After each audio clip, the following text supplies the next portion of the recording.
Z, cheating issue na naman. Lokohan na naman. Isang misis na naman ang sumimple sa mister niya. Okay? At sa video na ito, G, ang mga pag-uusapan natin ay actually kung bakit nangyari ito, paano nangyari ito, at paano iiwasan ang bagay na ito. Pero bago natin umpisahan ang video na ito, disclaimer muna tayo. Gusto ko muna ipaalam sa inyo na ginawa ko ang video na ito hindi para manira ng buhay ng kapwa o manakit ng kapwa ko, kundi para may matutunan lang tayo sa pangyayari na ito. Okay, matter of fact, hindi ko nga gaanong kaalam kung ano talaga ang tunay na istorya ng pangyayari na ito o ng issue na ito, at hindi ko rin ganong kakilala yung mga taong involved dito. So kung maririnig ninyo na nagbibigay ako ng opinion ngayon, okay, yung opinion na iyon ay para lamang dun sa viral na balita o viral na post. Okay, dun sa tunay na istorya, wala tayong alam dyan. Okay? Kaya nga, ang ipinapaliwanag ko ngayon sa inyo, lahat ng mga maririnig ninyo ay pawang opinion ko lamang doon sa balita. Okay? At ang sabi nga dito sa balita ay noong February 14, okay, Valentine's Day, okay, may isang misis na gumawa daw ng kababalaghan. Okay? At kaya daw ito nalaman ng kanyang mister ay dahil nung araw daw na yun mismo ay kinabahan siya dahil yung misis niya ay biglang umalis ng walang paalam, walang sabi-sabi, kasama yung anak niya, okay? Kasama pa yung anak niya, okay? Tapos bigla na nga lang daw nawala, tapos hindi nagpaparamdam sa kanya, okay?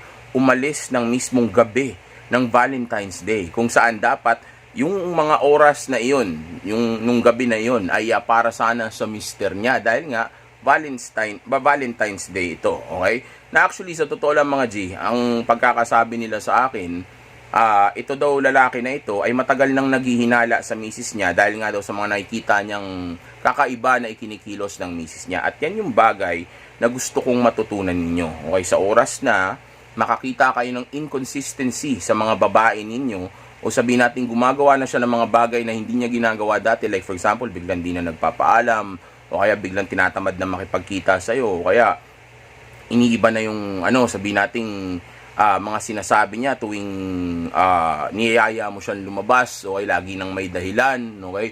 O kaya madalas nang nagagalit, o biglang palaging may lakad na ang kasama ay iba, tapos kahit na yayain mo siya, mas inuuna niya pa yung lakad na yun, okay? So may mga ganyang klase mga pangyayari, yung biglang mga pagbabago, then sa mga oras na yan, dapat lang talaga na naghihinala ka na. Okay? Hindi ko sinasabi na dapat ma-insecure ka, pero dapat iligtas mo ang sarili mo, o sabihin natin ingatan mo ang sarili mo na makaranas ng mga bagay na katulad na to. Sabihin natin, baka kasi pwedeng, di ba may lalaki nga siya, o di pa paano ka naman, hindi ka ready. So, paano yun? Paano kung mabuntis yan ng iba, o kaya sabihin natin, biglang maagaw yan ng iba someday, di ba? So, maapektuhan ka doon, o pwedeng masira pa ang buhay mo dahil doon.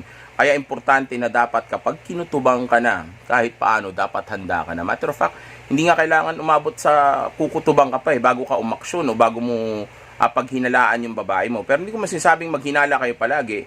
Pero ang punto ko dito is dapat umpisa pa lang may alam ka na sa female nature at game. Okay? Para alam mo na kayang gawin ito sa iyo ng babae mo, para nang sa ngayon, pag nangyari ito, nakahanda ka. Hindi ka tulad nung wala kang alam sa female nature, wala kang alam sa game. So, paano pag biglang ginawa to ng babae mo? Di, ang sakit sa'yo nun.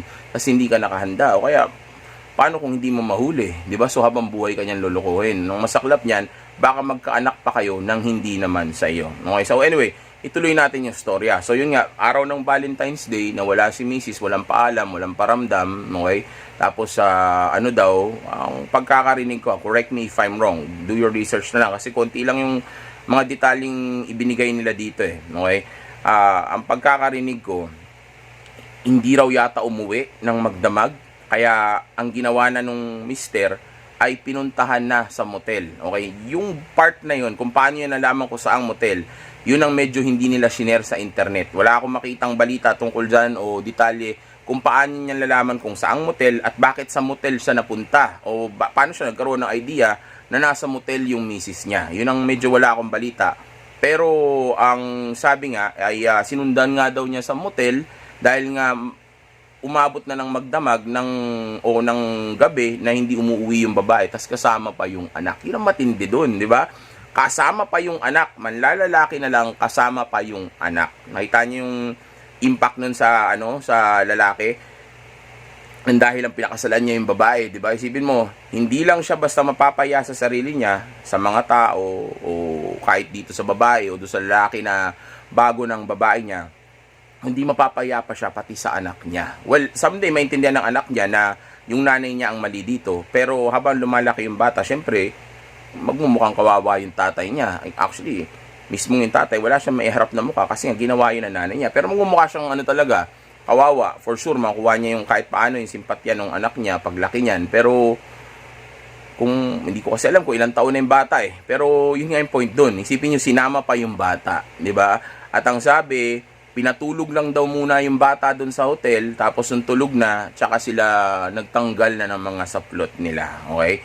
Tinanggal yung mga saplot nila. At sa mga moment daw na yun, dun daw nahuli sa akto ni Mister na itong si Mrs. ay may ginagawang kababalagan sa mga moment na nakatanggal na raw yung saplot nila. Ang sabi, hindi raw natuloy yung happy moments. Ang sabi, ay bagay na kahit paano hindi ako naniniwala kasi baka mamaya sabi lang yun ni Mister para wag siyang mapahiya o kaya baka mamaya kasi nga syempre nanay pa rin ang anak niya yun, di ba? Tapos baka mamaya sabi lang yun nung babae para lang ma-deny niya, 'di ba? Tas yung Mister, syempre beta male simp, maniniwala ka agad na na totoo 'yon. Pero baka totoong tapos na sila o baka pang ilang round na 'yon. Baka nagyoyosi time na nga lang sila eh.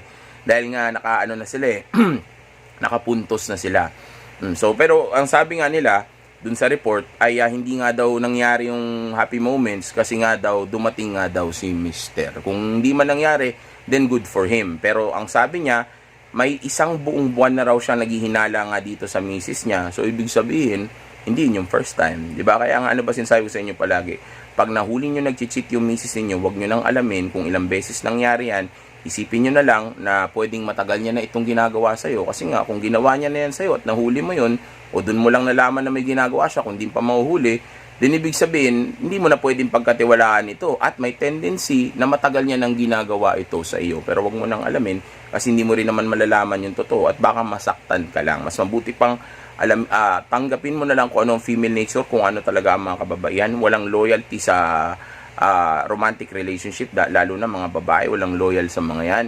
Dahil yan ay mga emosyonal. Okay, tanggapin mo na lang yon kaysa sabihin nating alamin mo pa kung ilang beses na niya ito ginawa sa iyo.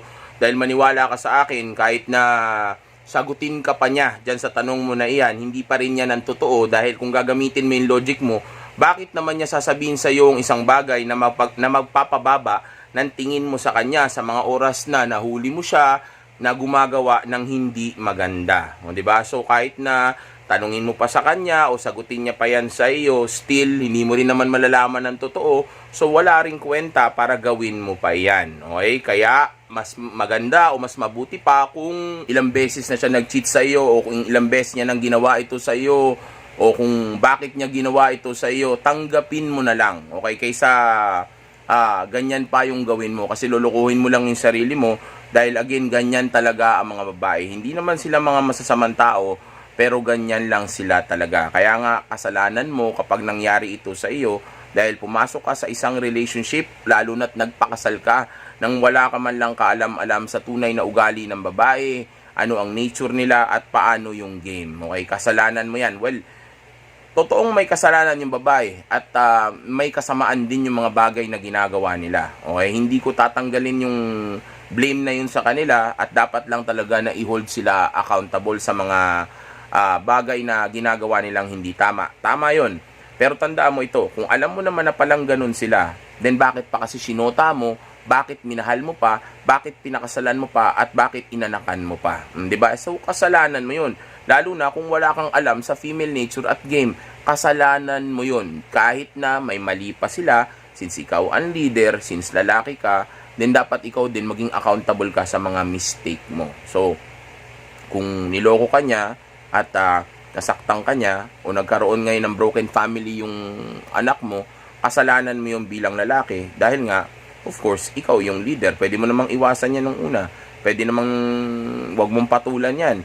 Pwede namang patulan mo, pero dapat na ililid mo ng tama. Kaso ang problema, wala kang alam. Tapos pumasok ka sa ganun. So, sino may kasalanan nun? Eh, di ikaw. 'Di ba? So, wag mo nang alamin kung ilang beses siya nag-cheat, wag mo na rin alamin kung bakit niya ginawa yon.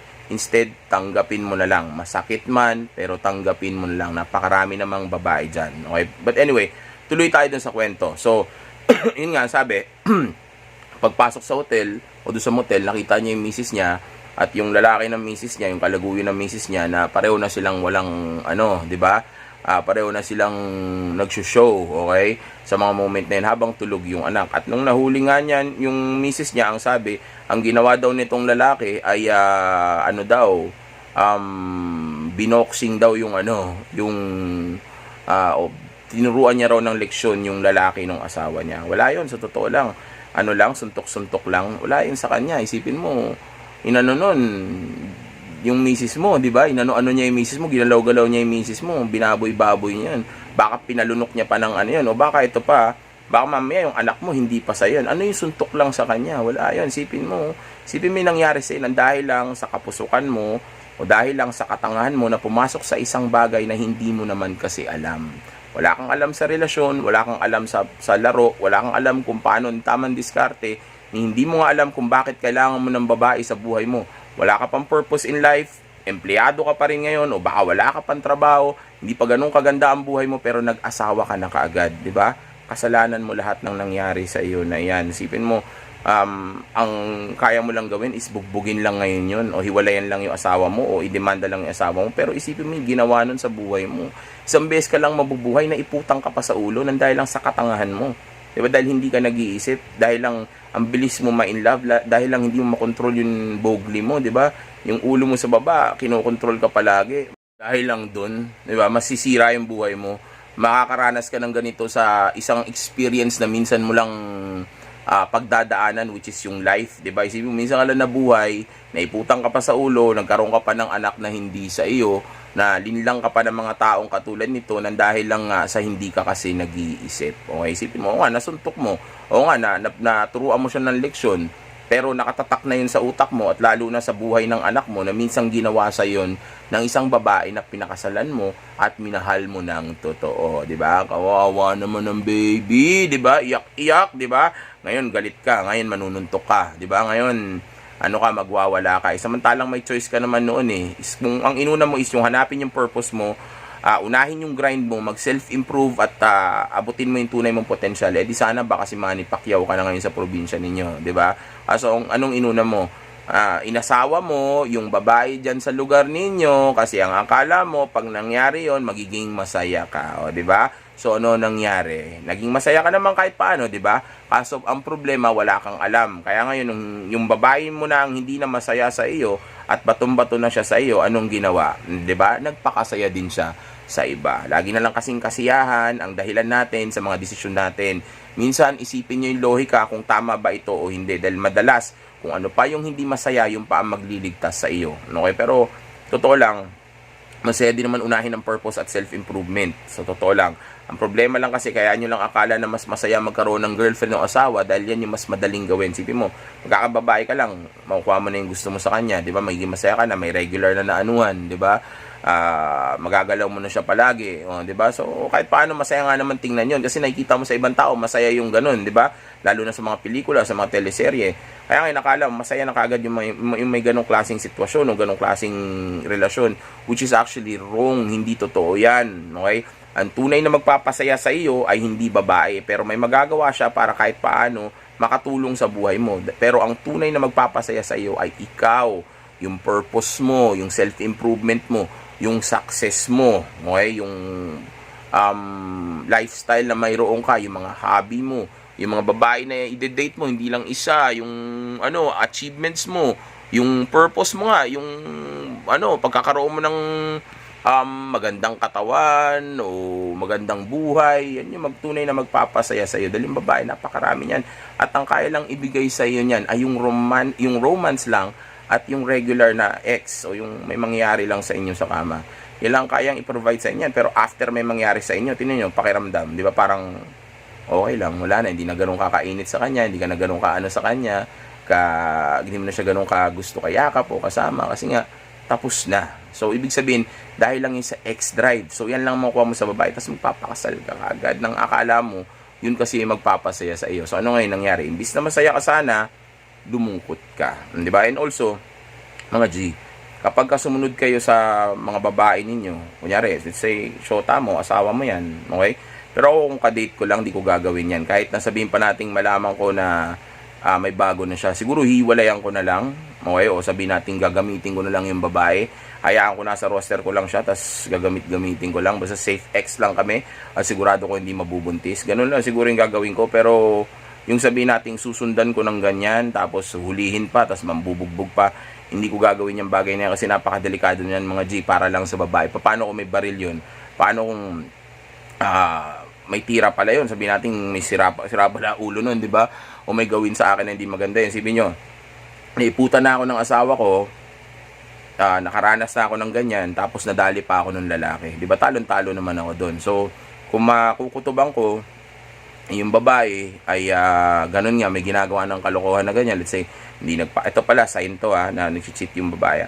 Hindi nagpapaalam, hindi nagpapamonitor sa'yo, o sabihin nating magugulat ka na lang, may mga lakad siya na biglaan na wala kang kaalam-alam. Lalo na kung asawa mo yan o girlfriend mo yan. Pag ginagawa niya yan, sign yan na may ginagawang kabalastugan o kalokohan yung babae mo. Okay? Pero dapat kumpirmahin mo muna. Make sure na talagang nangyayari yun bago ka sumugod. Kung sakaling i-check mo man, kasi misis mo yun di ba? Kung misis mo yun, dapat lang talaga makita mo. Dapat lang malaman mo. Para kapag hiniwalayan mo siya, pagdating sa legal ay may intindihan ka nila o mananalo ka. So dapat lang.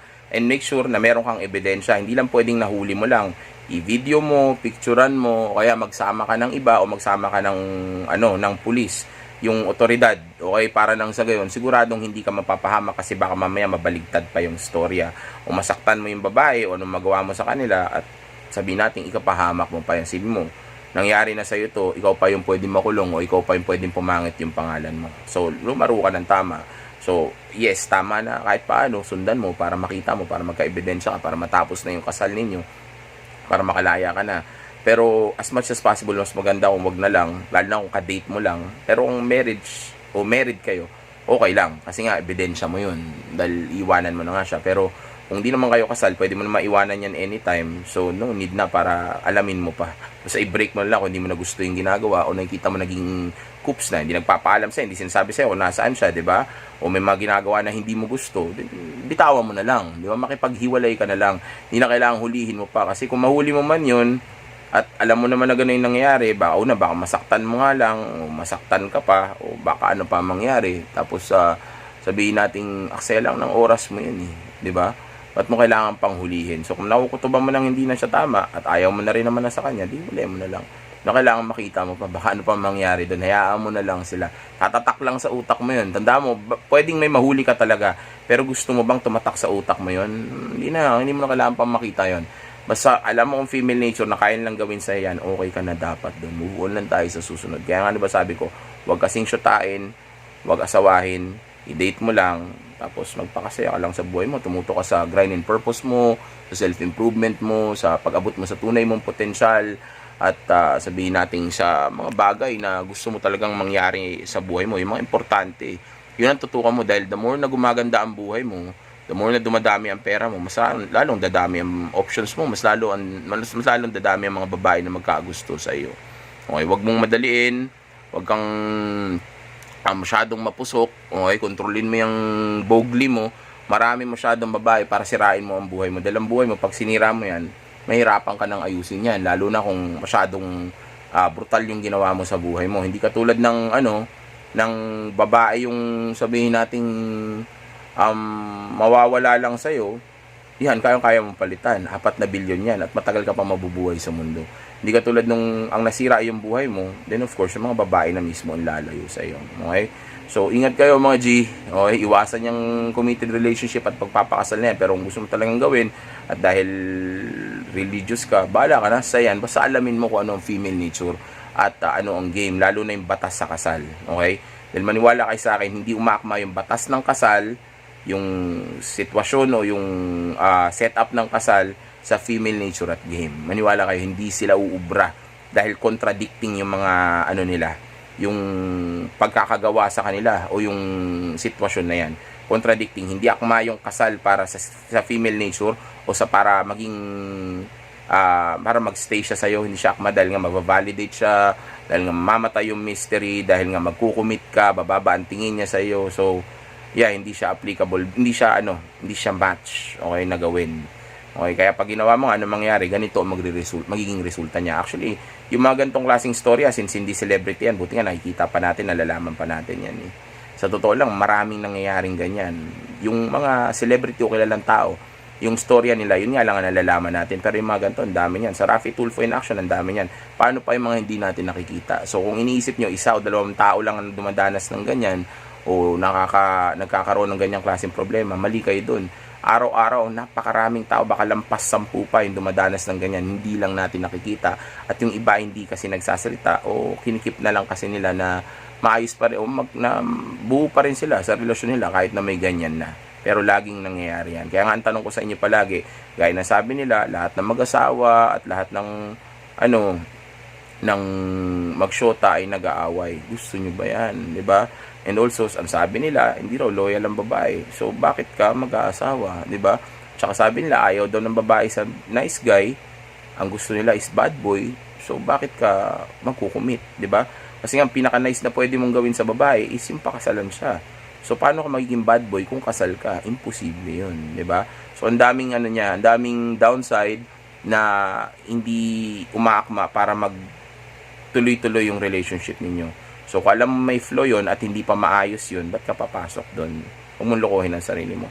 Huwag mo ipahamak ang sarili mo. Napakaraming babae dyan. Huwag kang gumaya sa mga tanga dyan. Alam ko maraming gumagawa niyan, pero hindi big sabihin nun tama yun. Okay? Di porque marami sila na gumagawa ng isang bagay, tama na kaagad yun. Tandaan nyo, kadalasan, kaya pare-pareho ng sakit ang tao, dahil pare-pareho ang habit nila. Okay? So, hindi ibig sabihin na porque marami sila, igagayahin mo na sila. Dahil pag ginaya mo sila, ganun din ang mangyayari sa'yo. Yung sakit nila, magiging sakit mo rin yan. Okay, so again, mag-ingat kayo dyan mga G. Okay, walang loyal na babae, pero hindi sila masasamang tao. Pero kaya lang magstay sa inyo kung makukuha o mahawakan mo yung emosyon at respeto niya.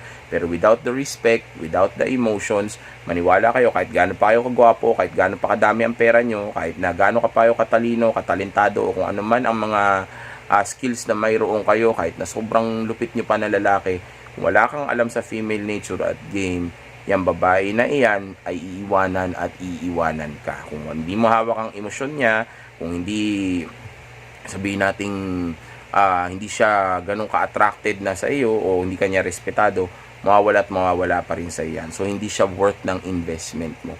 Mag-invest ka sa negosyo, unahin mo yung buhay mo, pagandahin mo yung buhay mo, abutin mo yung tunay mong potensyal, ipagpatuloy mo yung self-improvement mo, then maniwala ka sa akin, G, hindi ka na mauubusan ng babae. Ang susi sa babae ay dapat maging mataas ang tingin niya sa iyo. So, paano maging mataas ang tingin niya sa iyo? Kung alam niya na yung bagay na gusto niya, which is actually yung marriage, ay binigay mo sa kanya para lang magustuhan kanya. So, bababa talaga ang tingin niya sa iyo, lalo na kung mamamatay ang mystery, tapos mawawala yung excitement sa relationship ninyo, dahil nga may repetition na ng mga activity o mga pangyayari. Tapos mawalan siya ng respeto dahil of course babagsak ka sa mga shit test at sabihin natin magsusunod-sunuran ka sa kanya dahil wala ka namang choice dahil may power siya sa'yo, misis mo yan, respetuhin mo dahil ayaw masabi mga tao, dahil gusto mo maging maayos ang relationship ninyo since wala kang alam sa game, anong gagawin mo? Diba, susunod ka. And also at the same time, kahit may alam ka pa sa game, alam mo ba yung vowsy, gusto mo pabawsi ka na misis mo, paano mo igigame yan? Paano kung dumating ang time, magreklamo ng mental abuse yan dahil sa ginagawa mo, hindi ka umuwi palagi, o hindi mo siya mini-message, o sabihin nating hindi niya maramdaman na importante siya sa'yo. Ang dami pwedeng gawin ng babae na istorya dyan, ha? Kahit na hindi totoo, pwede siyang gumawa ng istorya para magmukhang, pwedeng ipavowsy. So, manalo ka man o matalo doon sa kaso, magkakaproblema ka pa rin. Pagdadaanan pa rin yun, pwede ka pang masira. So, instead na dumaan ka doon, diba, ilayo mo na lang yung sarili mo. Okay, mag-date ka na lang, makuha mo naman ng babae na gusto mo, may relasyon man kayo o wala, basta makuha mo yung emotions niya. Tinuturo ko naman sa inyo yan, paano gawin yan. Aralin nyo na lang, maniwala kayo sa akin, mag-work yan. Lahat ng mga babae ko ngayon, wala kaming relasyon, wala kaming commitment, wala silang power sa akin, pero may power ako sa kanila at sumusunod sila sa akin sa lahat ng mga bagay na gusto ko. Kasi nga nagagawa kong timplahin ng tama yung attraction level at interest level nila sa akin. Kaya hanggang ngayon, hindi nila magawang iwanan ako at hindi nila ako niloloko. Hindi katulad dito sa nangyari dito kay Mister, pinakasalan niya na, binigyan niya pa ng anak, ibinahay niya pa, pero anong ginawa sa kanya, di ba? Niregaluhan siya ng koronang gawa sa ipot sa ulo niya, di ba? Yun ang binigay sa akin. Tandaan niyo, kapag hari ka, o pag alpha ka, i-reward ka ng babae. Pag beta ka, ipapunish ka ng babae. So, ibig sabihin, kapag beta ka, kukoronahan ka niya ng ipot sa ulo, pero kapag hari ka, lalagyan ka niya ng koronang ginto na may diamante pa. Okay? So, mga G, hanggang dito na lang muna ulit. Salamat sa mga nagtatag. Itag nyo pa ako na itag. Gagawa natin ang gagawa ng story. Ayan, mga yan.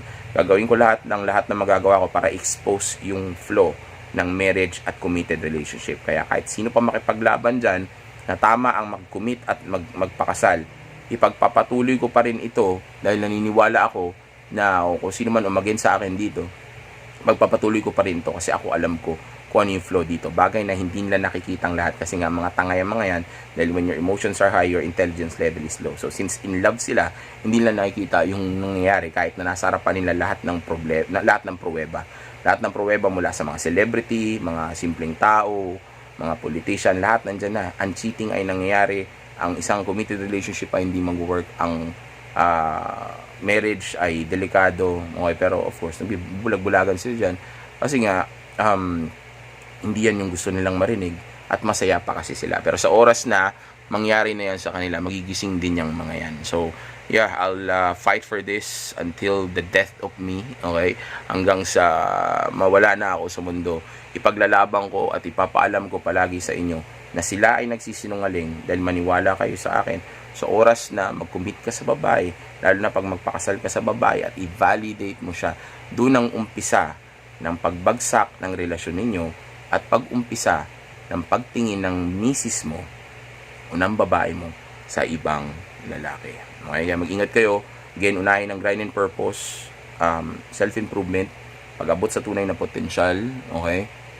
At yung sabihin nating mga bagay na makakaayos ng buhay mo, kasama nila at self-improvement, di ba? Pero yun nga yung mga bagay na gusto kong tutukan ninyo kaysa yung babae. And also, at the same time, laging tandaan na safe X is best X. Enjoy! Stay!